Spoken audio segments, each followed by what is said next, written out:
Hey guys, it's Alyssa with WTI. And if you're looking for a high quality outdoor blanket, I really love this one from AMMSUN. Lobo and I love the beach, but you can see we picked one of the most windiest days.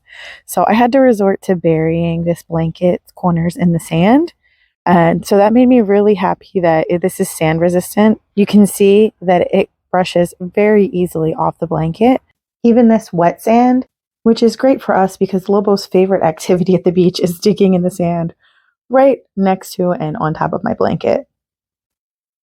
Lobo and I had plenty of room to spread out and even put my stuff on the blanket and still have so much space for extra friends and extra stuff.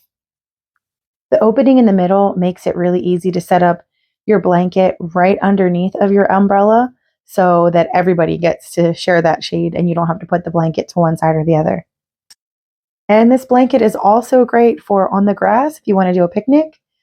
The material underneath is really water resistant. So you can see even though I spill actual water on it, it beads right up and rolls right off. So you don't have to worry about any wet bottoms in the damp grass or wet sand. So if you need a spacious outdoor blanket, I highly recommend this one from AMMSUN. And that's my point of view.